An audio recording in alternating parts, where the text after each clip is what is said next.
أعوذ بالله من الشيطان الرجيم. بسم الله الرحمن الرحيم. يا أيها الذين آمنوا استعينوا بالصبر والصلاة إن الله مع الصابرين ولا تقولوا لمن يقتل في سبيل الله أموات بل أحياء ولكن لا تشعرون ولنبلونكم بشيء من الخوف والجوع ونقص من الأموال والأنفس والثمرات وبشر الصابرين الذين إذا أصابتهم مصيبة قالوا إنا لله وإنا إليه راجعون أولئك عليهم صلوات من ربهم ورحمة وأولئك هم المهتدون. مبادی علوم کے طور پر بعض اصول و آداب ذکر کیے گئے تھے اور قرآن کے اسماء اور اعجاز ترتیب اور تدوین سے متعلق بعض قواعد ذکر ہوئے تھے. قرآن کی ترتیب فرشی اور عرشی کی یکسانیت عرض کی گئی تھی. گو نزول حسب المصالح ہوا ہے. قرآن کریم جس ماحول میں نازل ہوا ہے اس کا ذکر کیا کہ 4 قسم کے کفار موجود تھے: صابئین، مجوس، یہود و نصارہ، اور جزیرہ کے کفار اور مشرکین. شرک جو سب سے بڑا منفع ہے جسے قرآن نفی کرتا ہے، اور توحید اللہ تعالیٰ کا جس کا اثبات قرآن کر رہا ہے، ان کی قسمیں اور ان کی تعریف کر دی گئی. اور یہ بتایا کہ قرآن کا موضوع دعوت اللہ ہے اور قرآن العبادت المخلصہ للہ وحدہ کا اثبات کرتا ہے. قرآن کریم ہر طرح کے شرک کی نفی کرتا ہے. شرک کے بنا الجہل بالمصالح شرعیہ اور التعدی عن الحب شرعی 2 وجوہات بتائے، موافقات وغیرہ کے حوالے اور اغاثہ کے پیش کیے. شرک کی 2 بڑی قسمیں اعتقادی اور اس کی 4 قسمیں بتائی: فی العلم، فی الدعا، فی التصرف، فی العبادہ. اور فعلی کے متعلق عرض کیا کہ وہ متنوع ہے. مشرکین 4 قسم تھے: بالکواکب، بالجن، بالملائک، بالعباد الصالحین. قرآن کریم کے علوم کے بارے میں مختلف اہل علم کے اقوال پیش کیے گئے اور یہ عرض کیا گیا کہ قرآن کی صورتیں اور آیتیں باہم مربوط ہیں اور یہ اعجاز و اسرار کتاب کا مسئلہ ہے. جن بزرگوں نے ربط بین الآیات یا تناسب کا انکار کیا ہے ان کا مقصد یہ ہے کہ امعان اور دقت کی ضرورت ہے اور یہ ہر شخص کو میسر نہیں. وہ بھی آیات اور صورتوں کے درمیان ربط کے محاسن کے قائل ہیں. ایک صحیح الفہم انسان کے کلام کو مربوط جانا جاتا ہے جبکہ مجنون اور معوف العقل کا کلام منتشر ہوتا ہے. تاہم جہاں ربط واضح نہیں ہے وہاں اور حکم اور مصالح ملحوظ ہیں. قرآن کی صورت کو جاننے کے لیے 5 مرحلے ذکر کیے تھے: 1 دعویٰ، 2 دلیل، 3 خلاصہ، اور 4 امتیازات، اور 5 ربط بما قبلہا و احیانا بما بعدہا. قرآن کریم کے دعویٰ کو موضوع، عنوان اور مقصود و غرض سب کچھ کہتے ہیں اور یہ مختلف مفسرین کی مختلف ادائیگی ہے. فاتحہ کے متعلق عرض کیا کہ یہ ابتدائی منزل بمکہ ہے، نزول مکرر کا قول معول ہے.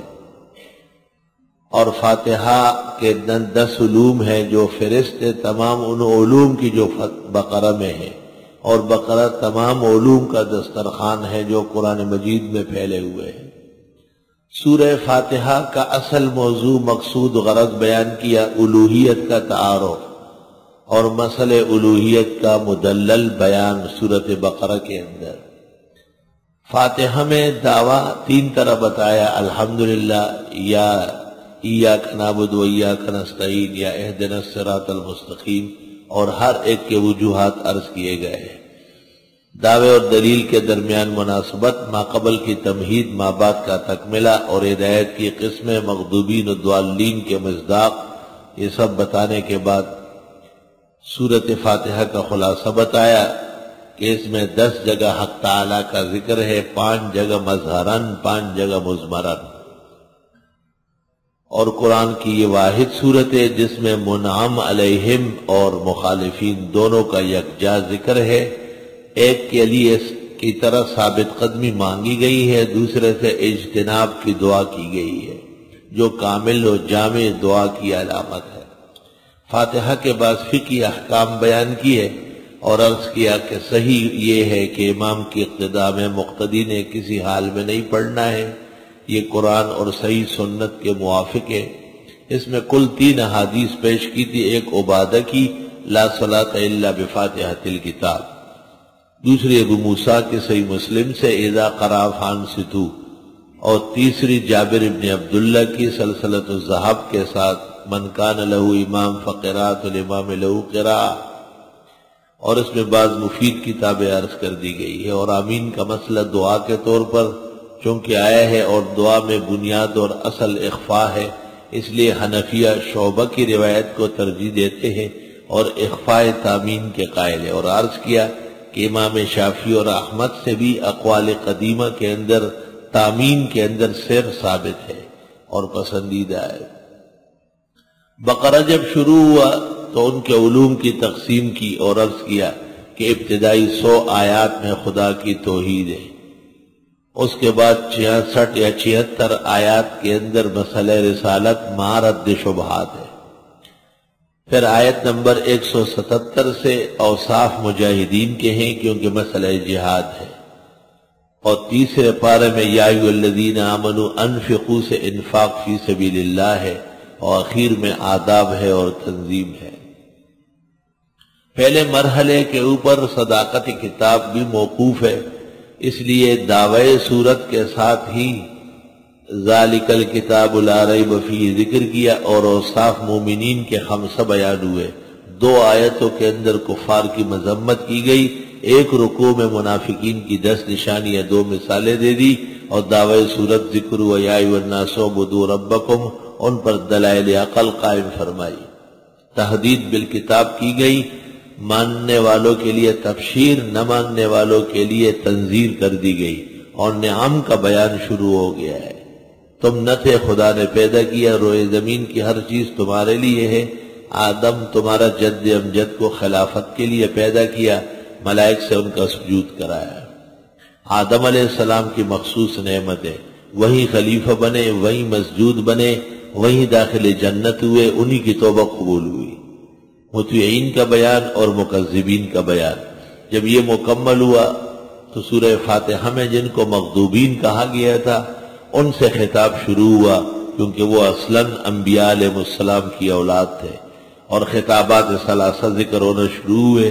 پہلی مرتبہ یا بنی اسرائیل میں نعم مجملہ کا بیان ہے، دوسری مرتبہ یا بنی اسرائیل میں نعم مفصلہ کا بیان ہے، اس میں حکایات بھی ہے، اور تیسری مرتبہ یا بنی اسرائیل میں خدا کی نعمت مدلل بیان ہوئی ہے، تاریخ کعبہ، تاسیس کعبہ، تعمیر کعبہ، تکمیل کعبہ، اغراض کعبہ، امام کعبہ، دعائیں عند الکعبہ، سب ذکر کر کے مذہب اسلام کی حقانیت اور دعوت اللہ کو انبیاء سابقین کی تعلیمات سے ظاہر کیا۔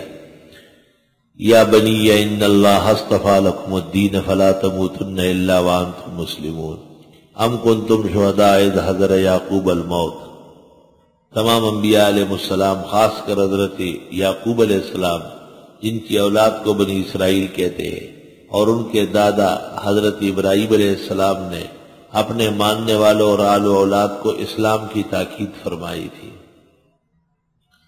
آیت 100 تک تو توحید کے مسئلے پر زیادہ توجہ ہے، اور آیت نمبر 101 سے مسئلہ رسالت شروع ہوا ہے، لیکن شبہات کے جوابات ہیں۔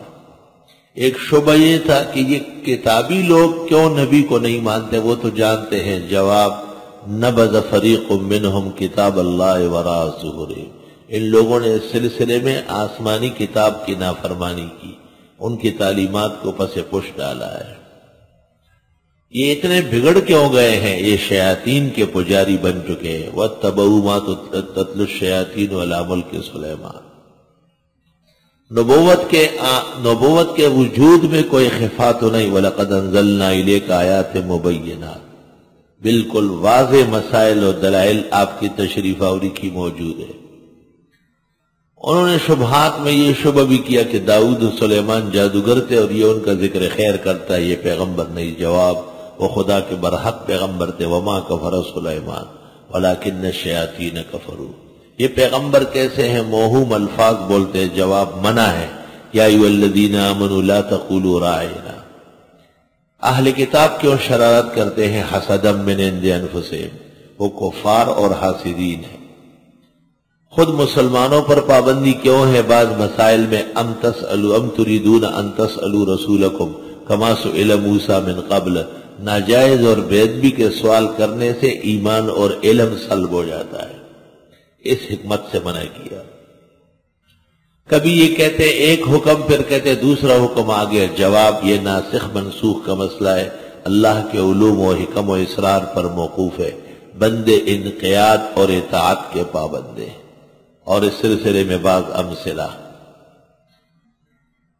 یہ پیغمبر یہود کے ہاں کیوں اچنبا جانا جاتا ہے؟ جواب، یہود کذب اور تغلیب پر اتر آئے ہیں۔ تلک امانیہم اکاذیبہم واباطیلہم، یہود و نصارہ آپس میں کون سے صحیح ہے؟ ایک دوسرے کو غلط کہتے ہیں اور ان کو دیکھا دے کہ مشرکین اس میں پڑ گئے ہیں۔ اور پھر خطاب ثالثہ شروع ہو گیا، خطاب مدلل، اور اس کے اندر حضرت ابراہیم علیہ السلام کا مقام، مرتبہ، ابتلاء، امتحان، انعام، انجام، کعبے کی تاسیس، تعمیر، تکمیل، حضرت ابراہیم کی دعائیں، نبی آخر زمان کی تشریف آوری کے سلسلے میں، اور آخری تاکیدات ہدایت اسلام کے سلسلے میں، اور شبہات کا رد۔ ایک شبہ ان کا تفصیلی تھا کہ اگر کعبہ برحق تھا تو بیت المقدس کی طرف کیوں پڑی، اور اگر بیت المقدس خدا کے حکم سے ہوا تو پھر کیوں ترک کیا گیا؟ اس کا جواب تفصیل سے آیا۔ سیقول السفہاء من الناس ما ولاھم عن قبلتہم التی کانوا علیہا۔